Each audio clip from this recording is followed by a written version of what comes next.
کیا تم جانتے ہو کہ ایک چھوٹی سی مسکراہٹ بھی بڑا کام کر سکتی ہے؟ علی نام کا ایک 7 سالہ بچہ تھا۔ ایک دن وہ اسکول جاتے ہوئے اداس چہروں کو دیکھ رہا تھا۔ کسی کی کتاب گر گئی، کوئی اکیلا بیٹھا تھا۔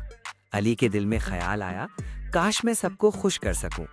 اس نے آہستہ سے سب کو مسکرا کر دیکھنا شروع کیا۔ جب علی نے مسکرانا شروع کیا تو کمال ہو گیا۔ جس بچے کی کتاب گری تھی وہ مسکرایا، جو اکیلا تھا اس نے دوست بنا لیا۔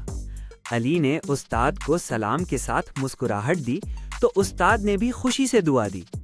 علی کو یاد آیا کہ امی کہتی تھیں مسکرانا بھی صدقہ ہے۔ اب علی سمجھ گیا کہ نیکی صرف پیسے سے نہیں، اچھے اخلاق سے بھی ہوتی ہے۔ اس دن کے بعد علی ہر کسی سے اچھے اخلاق کے ساتھ پیش آتا۔ وہ مسکراتا، سلام کرتا اور مدد کرتا۔ سب کے چہرے کھل اٹھتے اور علی کا دل خوش ہو جاتا۔ علی نے سیکھ لیا کہ نیکی آسان ہے، بس ایک سچی مسکراہٹ کافی ہے۔ اسلامی سبق: اچھا اخلاق اپناؤ، نیکی پھیلاؤ، کیونکہ ایک مسکراہٹ بھی صدقہ ہے۔